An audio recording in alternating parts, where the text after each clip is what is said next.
وہ اوورسائٹ کے لیے بھی ذمہ داری رکھی ہے کہ ان تمام چیزوں کی امپلیمنٹیشن کی اوورسائٹ ہوگی، اور ہم پوری کوشش کریں گے کہ جو کابینہ اپنا رول ادا کر سکتی ہے اس کفایت شاری میں، وہ کابینہ ادا کرے گی۔ ایک سوال آتا ہے آپ لوگوں کی جانب سے کہ کابینہ کا سائز، تو ایک تو میں ایک پہلے بھی کر چکی ہوں کہ فیڈرل منسٹرز کی تعداد جو ہے وہ اتنی نہیں ہے۔ فیڈرل منسٹرز کی تعداد 34 ہے جو میرے علم میں ہے۔ اگر میں غلط ہوں گی تو میں آپ لوگوں سے کریکشن پہ ناراض نہیں ہوں گی۔ اور اسی طریقے سے پھر چند ایک جو ہے وہ منسٹر آف اسٹیٹ ہیں اور پھر ایس اے پی ایم ہے، لیکن ایک تعداد ہے ایسے لوگوں کی جو بغیر تنخواہ پہ کام کر رہے تھے۔ تو کیونکہ یہ باتیں اتنی آپ لوگوں سے کی نہیں جاتی اور ہمیں بھی کیونکہ اتنے سارے اور ایشوز پہ کام کرنا ہوتا ہے تو ہم بھی بعض اوقات سکپ کر دیتے ہیں ان کے جوابات، یا آپ لوگوں کی طرف سے بھی جو ہے وہ دوسری چیزوں پر سوالات کیے جاتے ہیں، ملکی مسائل پر یا ان چیزوں پر۔ تو میں کیونکہ کل وزیر اعظم صاحب نے بات کی ہے تو میں یہ بتاتی چلوں کہ اس کابینہ کے سائز پر بھی آپ لوگوں کی کافی بات ہوئی ہے، اور اس پر بھی تمام پولیٹیکل پارٹیز جو ہیں وہ غور کر رہی ہیں۔ یہ بھی ہمارے ایجنڈا میں شامل ہے اور آپ کو مزید اس کے حوالے سے بھی اعتماد میں لیا جائے گا، بتایا جائے گا۔ کل کی خبر میں آپ کو یہ بتا دوں کہ تمام جو وزراء تھے، میں نے پہلے بھی یہ ذکر کیا ہے کہ ہر وزیر جو ہے وہ اس ملک کی پریشانی، مہنگائی اور جو غریب عوام پر بوجھ ہے اس کا وہ ادراک ہے اسے اور احساس ہے۔ بلکہ یہ تک کئی لوگ کہتے ہمیں نظر آئے کہ جی اگر ہمارے کسی ایک کنٹریبیوشن سے فرق پڑ جاتا ہے ملک کے خزانے پر تو ہم سب کنٹریبیوٹ کرنے کے لیے تیار ہیں۔ تو یہ جذبہ تھا کل کی میٹنگ کا، تو یہ آپ لوگوں کے ساتھ شیئر کرنا ضروری ہے۔ اب جی یہ تو ایک ضروری بات ہے کہ آسٹیرٹی میجرز جو ہیں، جب ملک مشکل حالات میں ہے، غریب عوام پر بوجھ نہیں پڑنا چاہیے۔ ہم بحیثیت ایک حکومتی رکن کے، ایک کابینہ کے رکن کے بھی یہ جذبہ رکھتے ہیں، اور کیونکہ میرا تعلق پاکستان پیپلز پارٹی سے ہے، کیونکہ ہماری جماعت جو ہے وہ عوام کا درد رکھتی ہے، عوام کے ساتھ کام کرتی ہے، گراس روٹ سے کام کرتی ہے، اور پاکستان پیپلز پارٹی کے بھی چیئرمین نے یہ بولا ہے باقاعدہ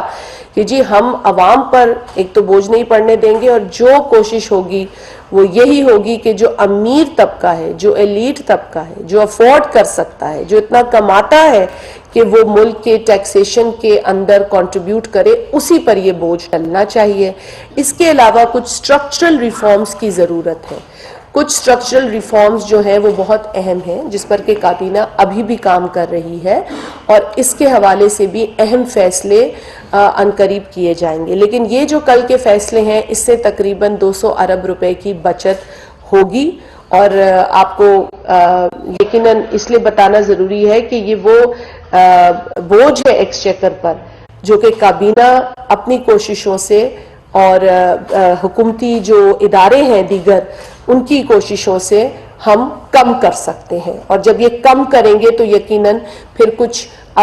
جو غریب ترین طبقے پر بوجھ پڑ رہا ہے اس کی مدد کے لیے یہ پیسہ یوز ہو سکتا ہے۔ تو اس لیے یہ کوششیں بہت ضروری ہیں، جس کا اعلان کل وزیر اعظم پاکستان شہباز شریف صاحب نے خود بھی کیا، کیونکہ وہ اس چیز کو دیکھ رہے ہیں، سمجھ رہے ہیں، اور جتنی بھی گنجائش بنتی ہے وہ کٹوتیاں کر کے اس گنجائش کو پیدا کر رہے ہیں جس میں کہ غریب کا فائدہ ہو، اس پر یہ بوجھ نہ پڑے۔ کچھ چیزیں ناگزیر ہیں، جیسے آئی ایم ایف کا پاس جانا، تو اگر ایک پچھلی حکومت نے ایک معاہدہ سائن کر دیا ہے، معاہدے پر دستخط کر کے دے دیا ہے، تو کیسے پاکستان آج کہہ دے کہ جی ہم اس معاہدے سے باہر ہیں؟ کیونکہ اس معاہدے کی کمٹمنٹ کو دیکھتے ہوئے دنیا ہم پر جو ہے وہ کریڈیبلٹی کا ایک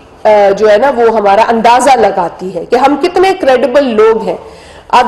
عمران نیازی تو روز جھوٹ بولتا ہے، روز یو ٹرن لیتا ہے، اس کے کریڈیبلٹی پر تو ملک تو دور کی بات ہے، میرا خیال ہے کہ کوئی ذی شعور یا عزت دار آدمی بھی بھروسہ نہیں کرے گا۔ تو میں کیونکہ